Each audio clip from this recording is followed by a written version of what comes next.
ओम श्री सद्गुरुदेव भगवान की जय। अथ द्वितीयोऽध्यायः।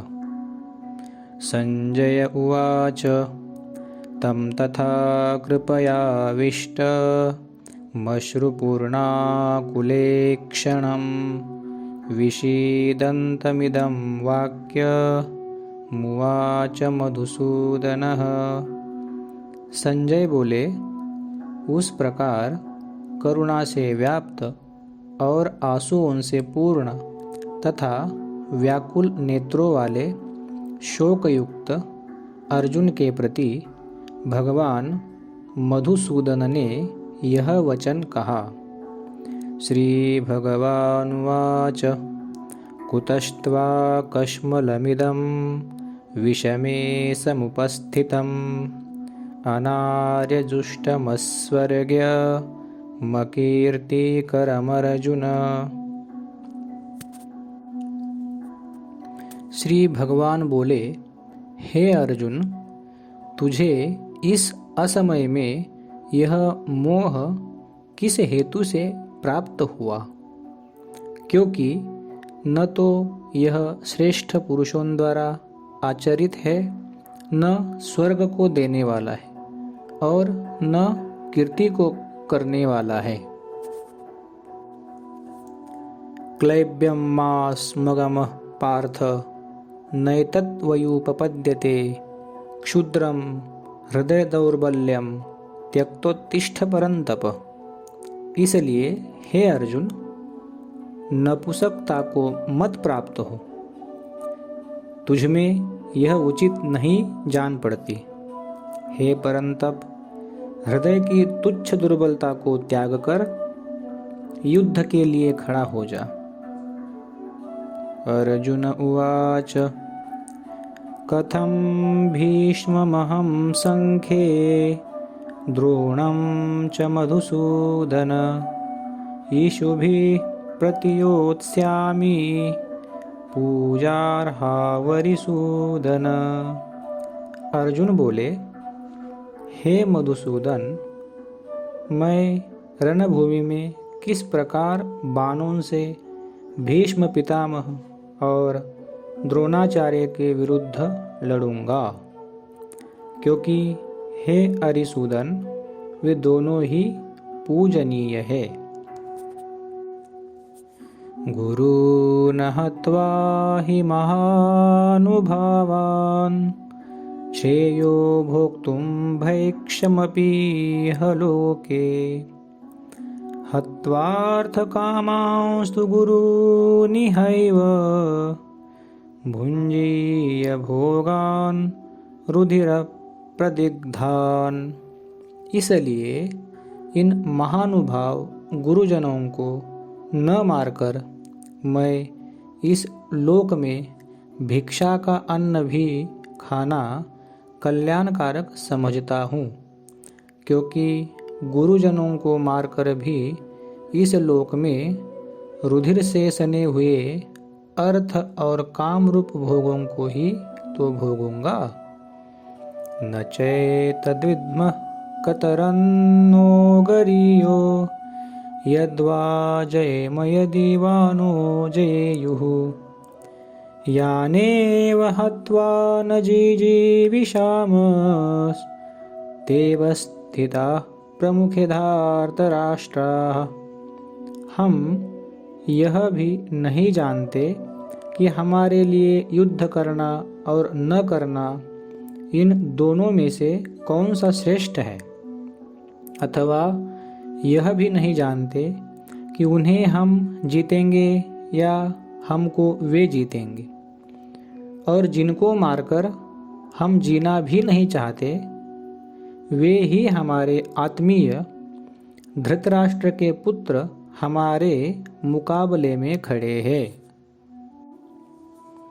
कार्पण्यदोषोपहत स्वभावः पृच्छामि त्वां धर्मसम्मूढचेताः यच्छ्रेयस्यान्निश्चितं ब्रूहि तन्मे शिष्यस्तेऽहं शाधि मां त्वां प्रपन्नम् इसलिए कायरता रूप दोष से उपहत हुए स्वभाव वाला तथा धर्म के विषय में मोहित चित्त हुआ मैं आपसे पूछता हूँ कि जो साधन निश्चित कल्याणकारक हो वह मेरे लिए कहिए, क्योंकि मैं आपका शिष्य हूँ। इसलिए आपके शरण हुए मुझको शिक्षा दीजिए।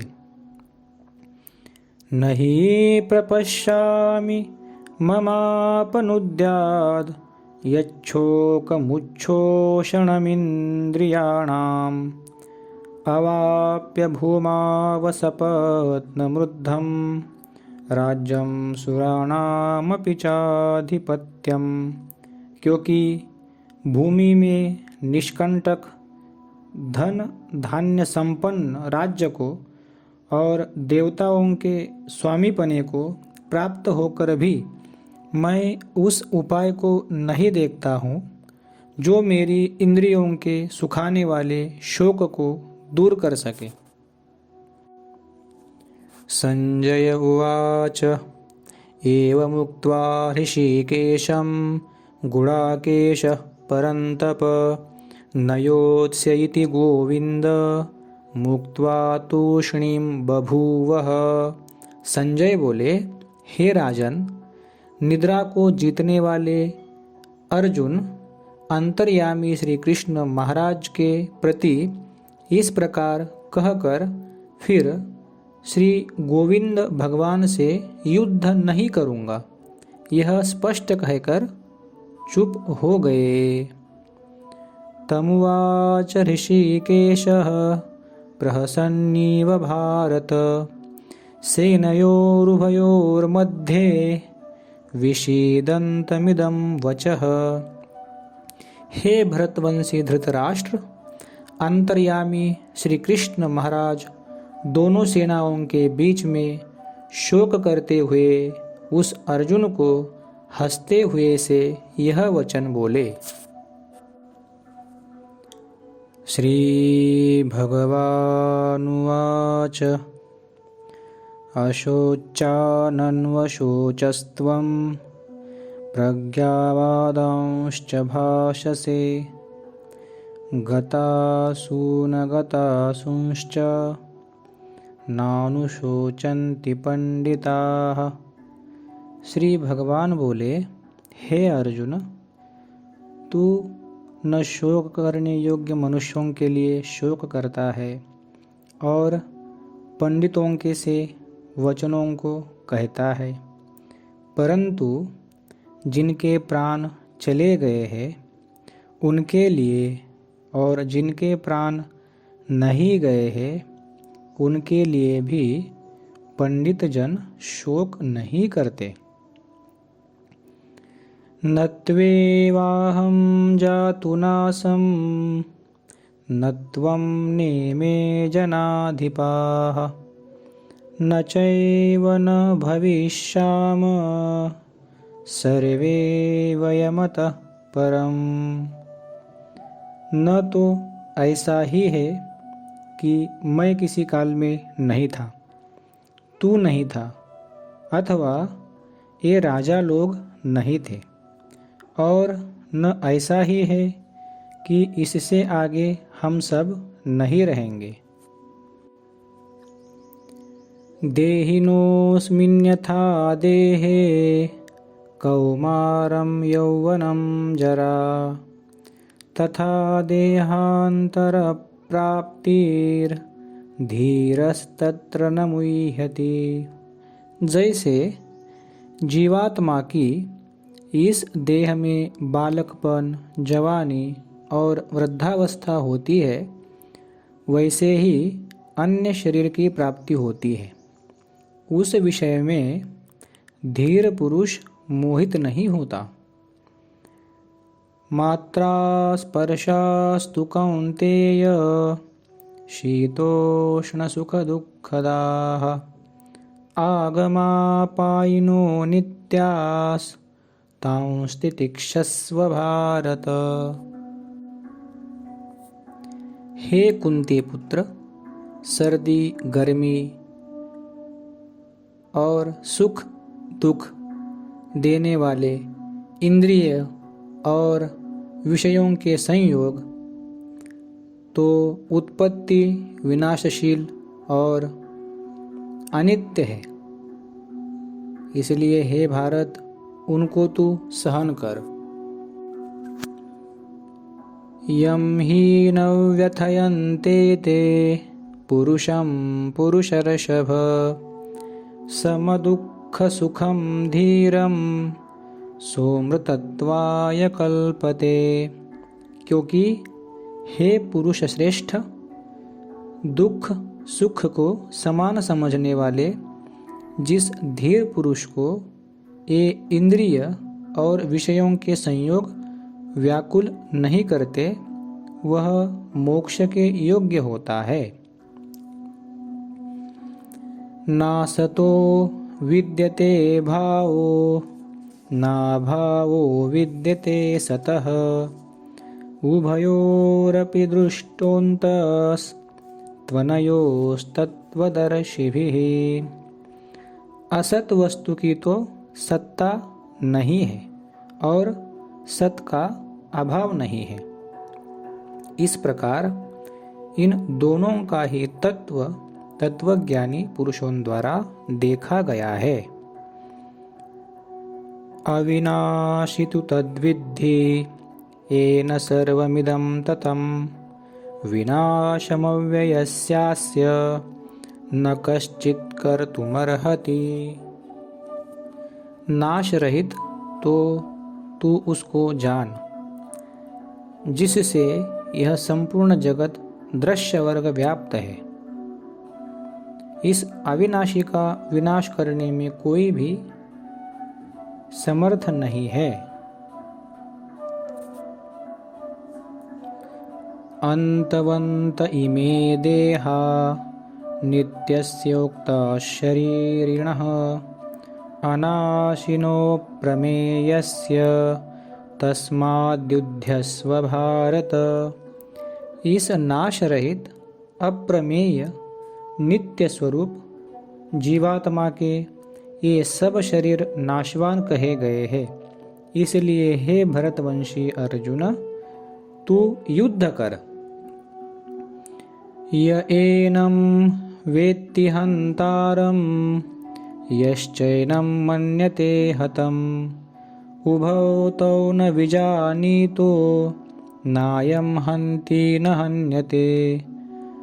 जो इस आत्मा को मारने वाला समझता है तथा जो इसको मरा मानता है, वे दोनों ही नहीं जानते, क्योंकि यह आत्मा वास्तव में न तो किसी को मारता है और न किसी के द्वारा मारा जाता है। न जायते म्रियते वा कदाचिन् नायं भूत्वा भविता वा न भूयः अजो नित्यशाश्वतोऽयं पुराणो न हन्यते हन्यमाने शरीरे। यह आत्मा किसी काल में भी न तो जन्मता है और न मरता ही है, तथा न यह उत्पन्न होकर फिर होने वाला ही है, क्योंकि यह अजन्मा नित्य सनातन और पुरातन है। शरीर के मारे जाने पर भी यह नहीं मारा जाता। वेदा विनाशिनं नित्यं य एनमजमव्ययं कथं स पुरुषः पार्थ कं घातयति हन्तिकम्। हे प्रथापुत्र अर्जुन, जो पुरुष इस आत्मा को नाश रहित नित्य अजन्मा और अव्यय जानता है, वह पुरुष कैसे किसको मरवाता है और कैसे किसको मारता है।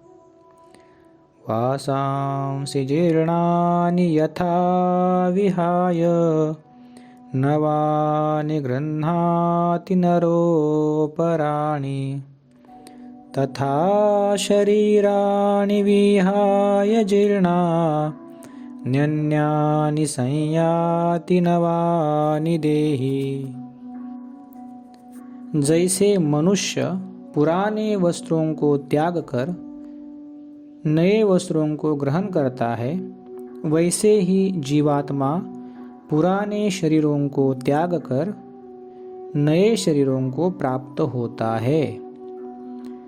नैनं छिन्दन्ति शस्त्राणि नैनं दहति पावकः न चैनं क्लेदयन्त्यापो न शोषयति मारुतः। इस आत्मा को शस्त्र नहीं काट सकते, इसको आग नहीं जला सकती, इसको जल नहीं गला सकता और वायु नहीं सुखा सकता। अच्छद्योऽयमदाह्योऽय मक्लेद्यो शोष्य एव च नित्यः सर्वगतस्थाणुरचलोऽयं सनातनः। क्योंकि यह आत्मा अच्छेद्य है, यह आत्मा अदाह्य है, अक्लेद्य और निसंदेह अशोष्य है तथा यह आत्मा नित्य सर्वव्यापी अचल स्थिर रहने वाला और सनातन है। अव्यक्तोऽयमचिन्त्योऽयमविकार्योऽयमुच्यते तस्मादेवं विदित्वैनं नानुशोचितुमर्हसि। यह आत्मा अव्यक्त है, यह आत्मा अचिंत्य है और यह आत्मा विकार रहित कहा जाता है। इससे हे अर्जुन, इस आत्मा को उपर्युक्त प्रकार से जानकर तू शोक करने को योग्य नहीं है, अर्थात तुझे शोक करना उचित नहीं है। अथ चैनं नित्यजातं नित्यं वा मन्यसे मृतं तथापि त्वं महाबाहो नैवं शोचितुमर्हसि। किंतु यदि तू इस आत्मा को सदा जन्मने वाला तथा सदा मरने वाला मानता हो तो भी हे महाभावो, तू इस प्रकार शोक करने को योग्य नहीं है। जातस्य हि ध्रुवो मृत्युर्ध्रुवं जन्म मृतस्य च तस्मादपरिहार्यर्थे न त्वं शोचितुमर्हसि। क्योंकि इस मान्यता के अनुसार जन्मे हुए की मृत्यु निश्चित है और मरे हुए का जन्म निश्चित है, इससे भी इस बिना उपाय वाले विषय में तू शोक करने को योग्य नहीं है। अव्यक्तादीनि भूतानि व्यक्तमध्यानि भारत अव्यक्त निधनान्येव तत्र का परिदेवना। हे अर्जुन, संपूर्ण प्राणी जन्म से पहले अप्रकट थे और मरने के बाद भी अप्रकट हो जाने वाले हैं, केवल बीच में ही प्रकट है।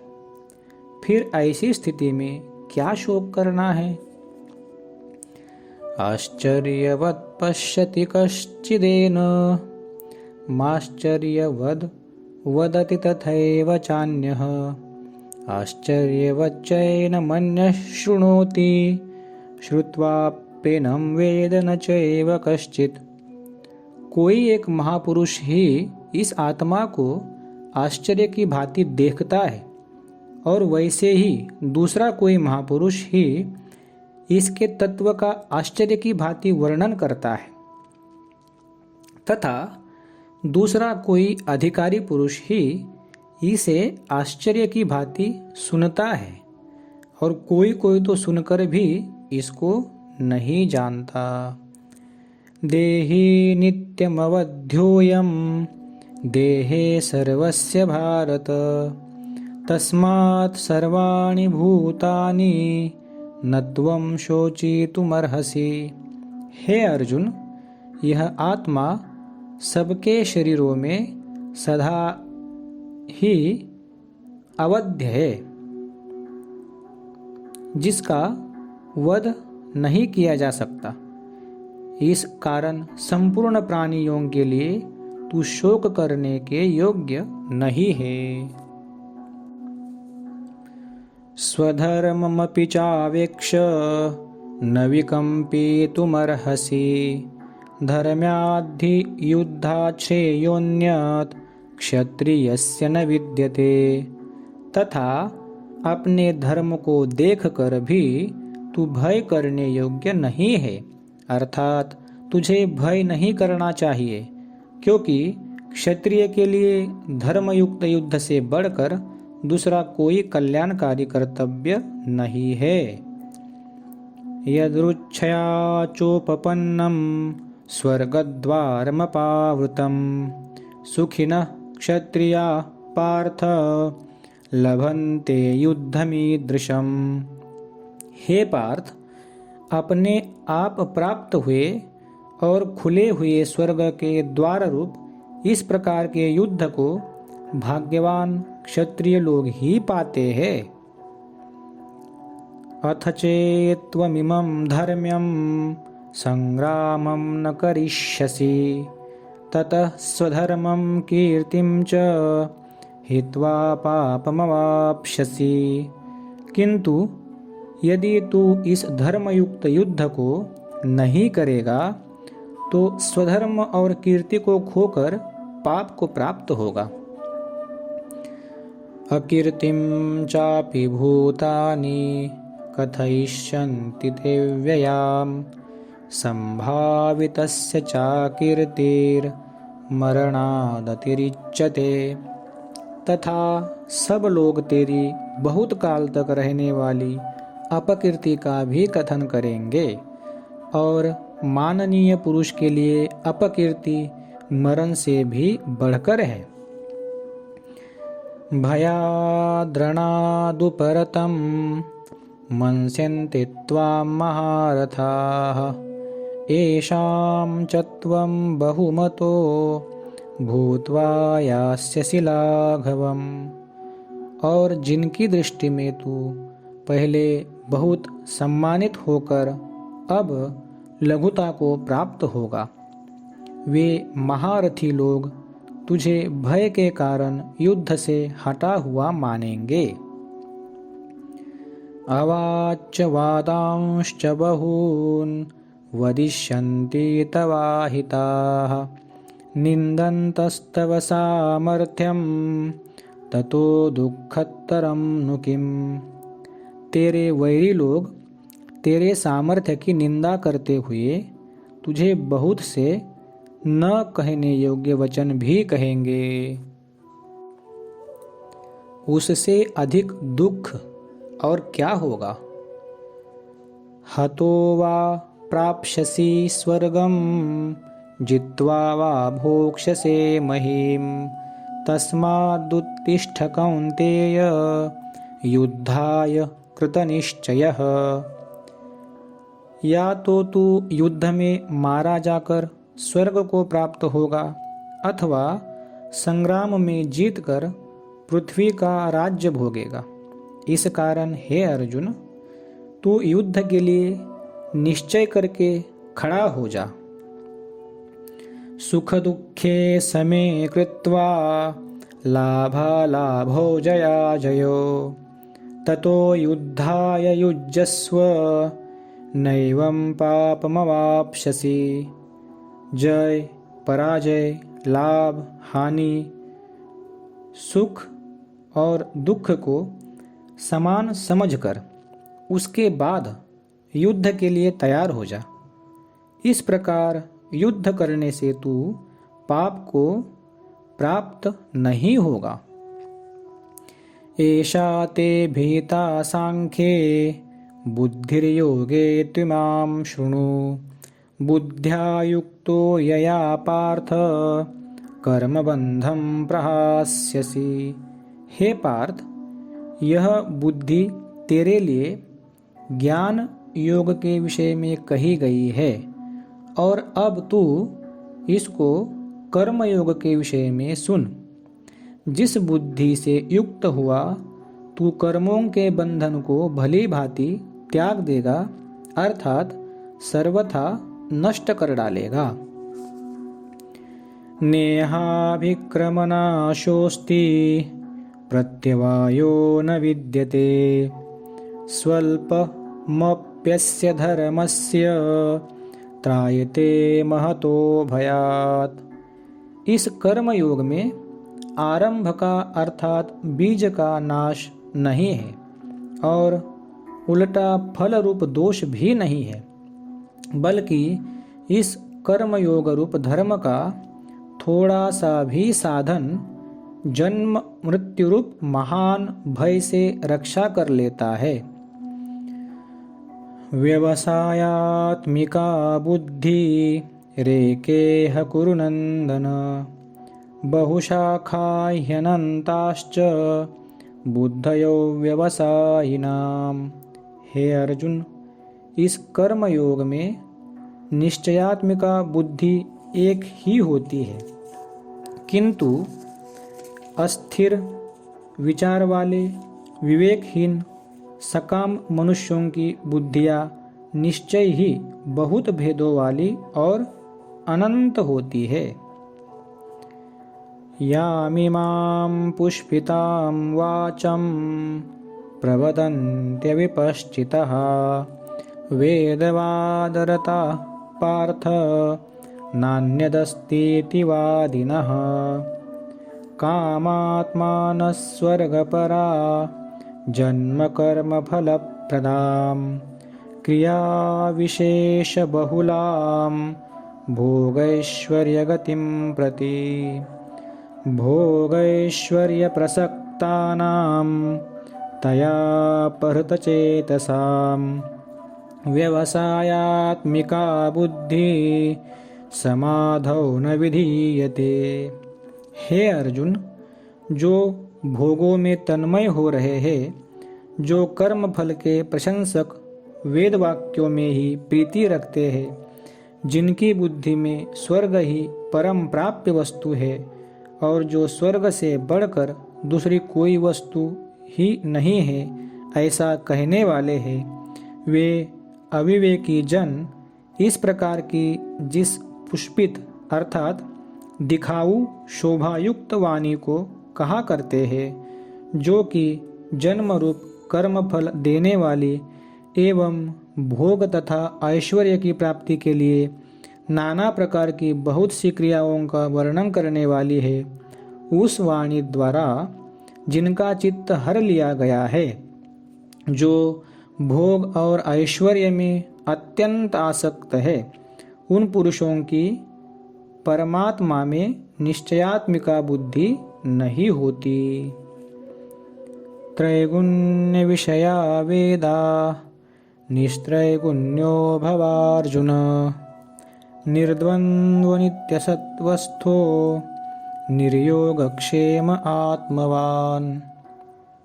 हे अर्जुन, वेद उपर्युक्त प्रकार से तीनों गुणों के कार्य रूप समस्त भोगों एवं उनके साधनों का प्रतिपादन करने वाले हैं। इसलिए तू उन भोगों एवं उनके साधनों में आसक्तिहीन, हर्ष शोकादि द्वंद्वों से रहित, नित्य वस्तु परमात्मा में स्थित, योग क्षेम को न चाहने वाला और स्वाधीन अंतःकरण वाला हो। यावानर्थ उदपाने सर्वतः संप्लुतोदके तावान् सर्वेषु वेदेषु ब्राह्मणस्य विजानतः।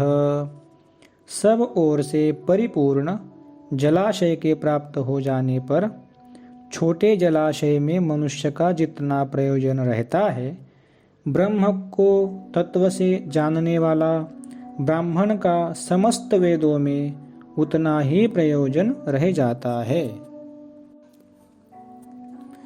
कर्मण्येवाधिकारस्ते मा फलेषु कदाचन मा कर्मफलहेतुर्भुर्मा ते संगोस्त्वकर्मणि। तेरा कर्म करने में ही अधिकार है, उसके फलों में कभी नहीं। इसलिए तू कर्मों के फल का हेतु मत हो तथा तेरी कर्म न करने में भी आसक्ति न हो।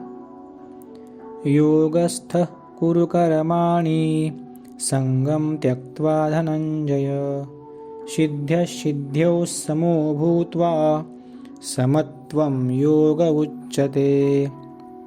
हे धनंजय, तू आसक्ति को त्याग कर तथा सिद्धि और असिद्धि में समान बुद्धि वाला होकर योग में स्थित हुआ कर्तव्य कर्मों को कर। समत्व ही योग कहलाता है। दूरेण ह्यवरं कर्म बुद्धियोगात् धनंजय बुद्धौ शरणमनविच्छ कृपणा फलहेतवः। इस समत्व रूप बुद्धि योग से सकाम कर्म अत्यंत ही निम्न श्रेणी का है। इसलिए हे धनंजय, तू समबुद्धि में ही रक्षा का उपाय ढूंढ, अर्थात बुद्धि योग का ही आश्रय ग्रहण कर, क्योंकि फल के हेतु बनने वाले अत्यंत दीन हैं।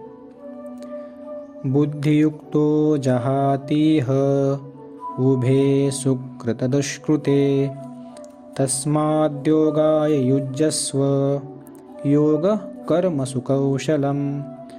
समबुद्धि युक्त पुरुष पुण्य और पाप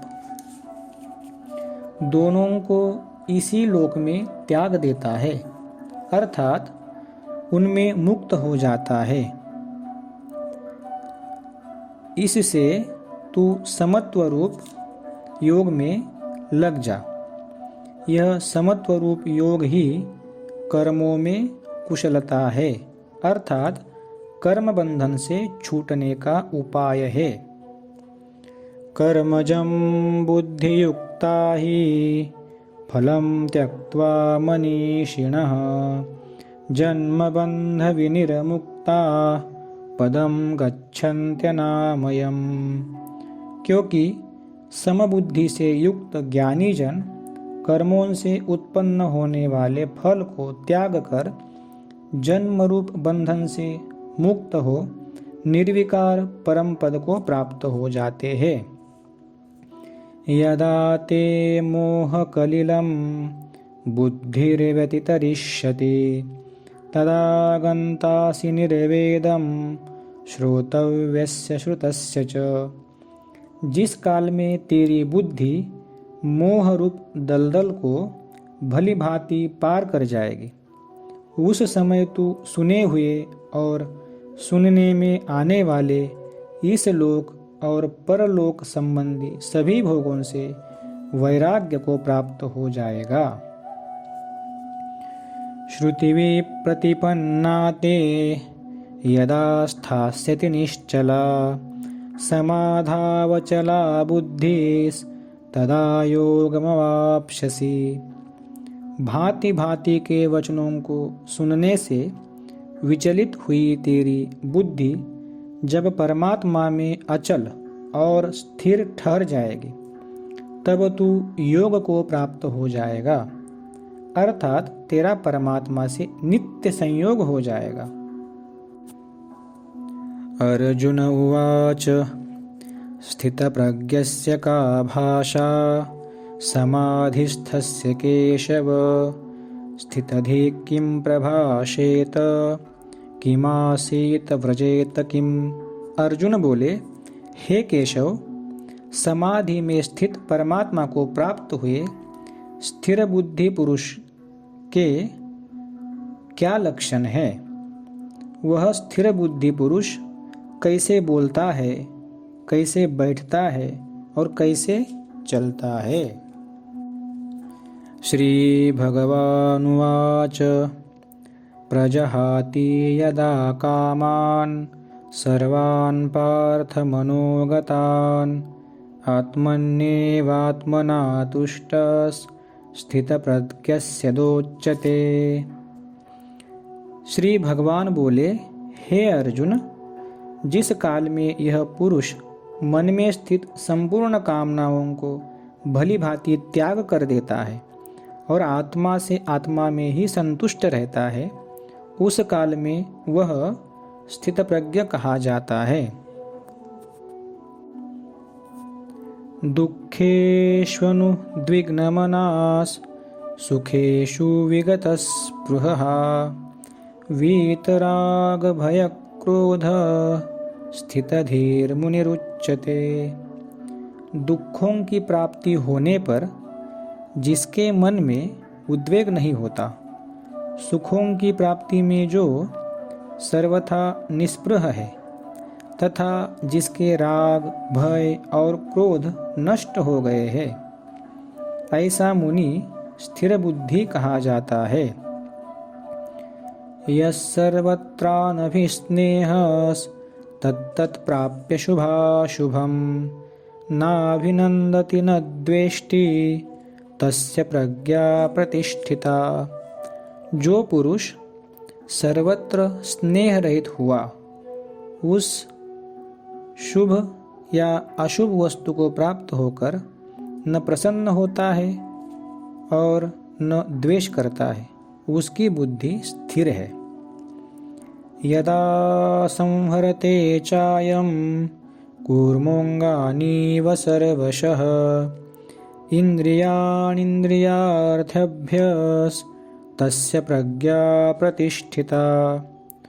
और कछुआ सब ओर से अपने अंगों को जैसे समेट लेता है, वैसे ही जब यह पुरुष इंद्रियों के विषयों से इंद्रियों को सब प्रकार से हटा लेता है, तब उसकी बुद्धि स्थिर है, ऐसा समझना चाहिए।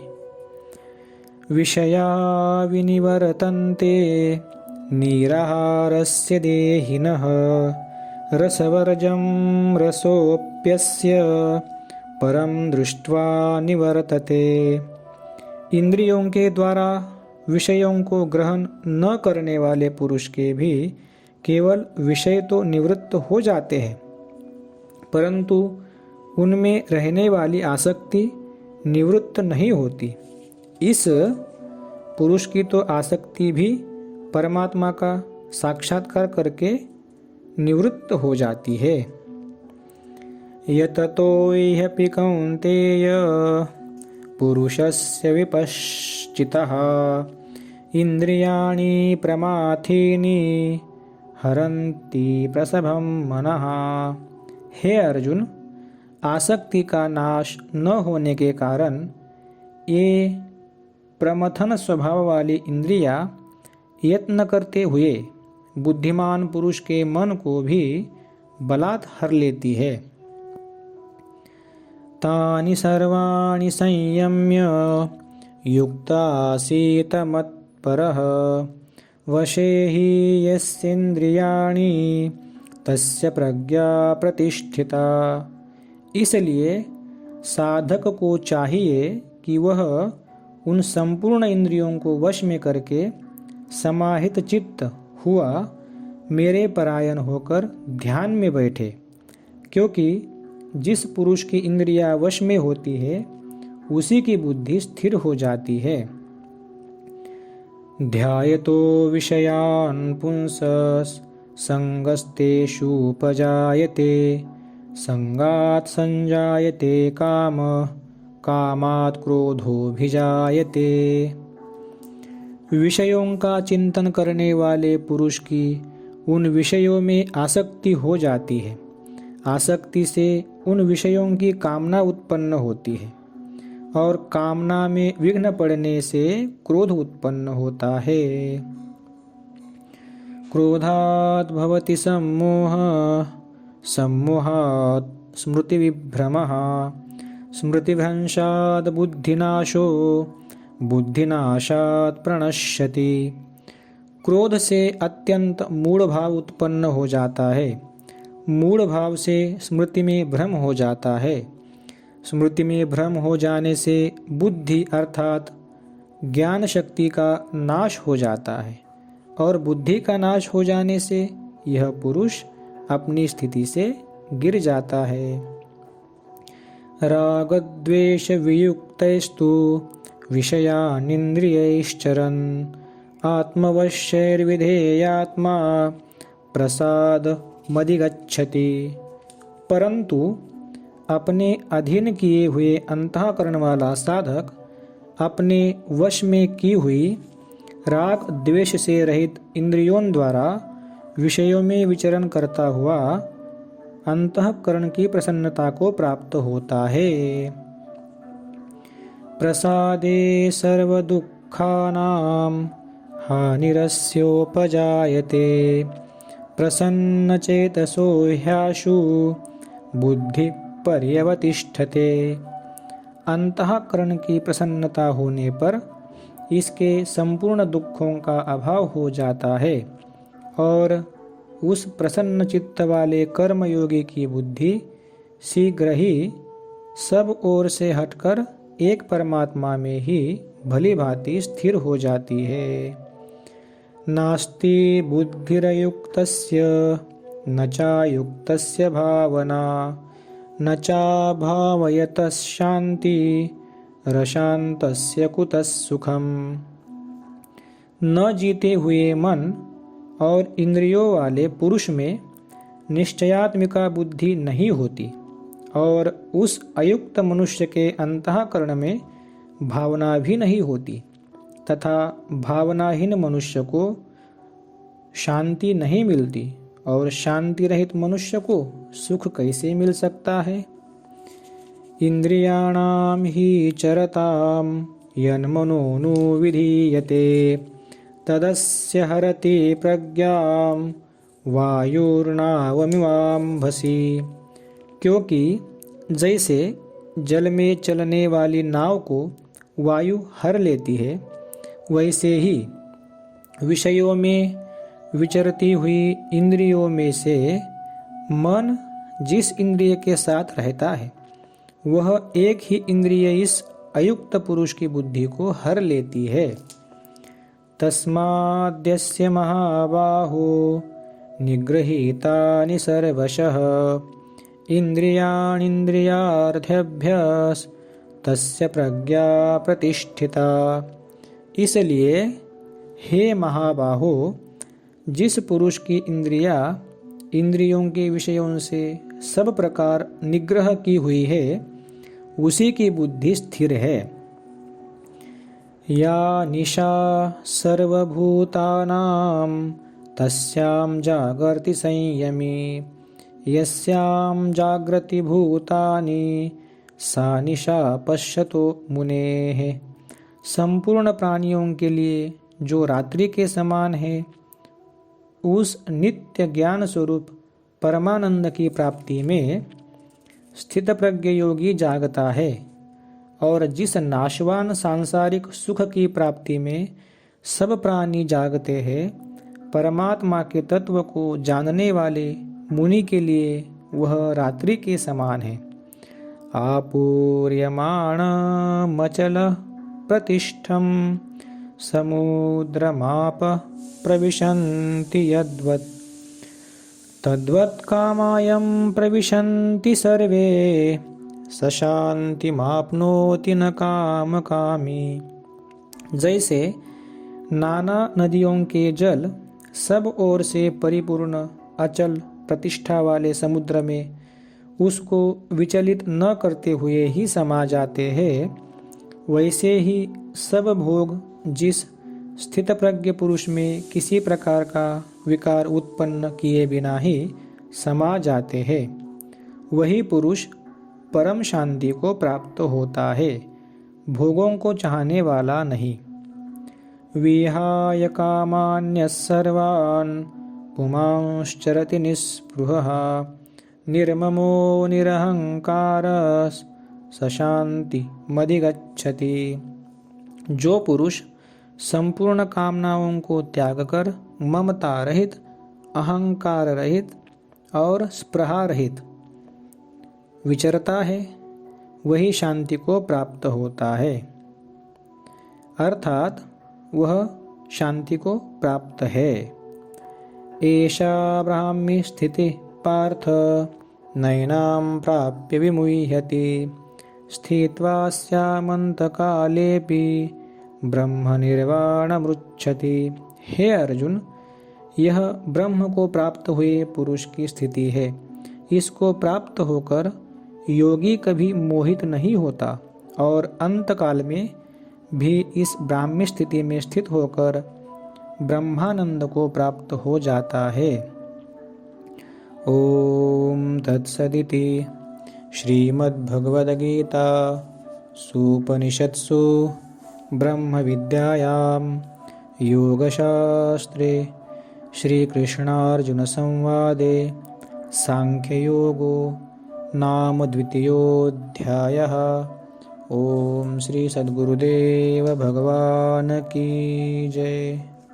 हरि ओम तत्सत्। हरि ओम तत्सत्। हरि ओम तत्सत्। ओम श्री सद्गुरुदेव भगवान की जय।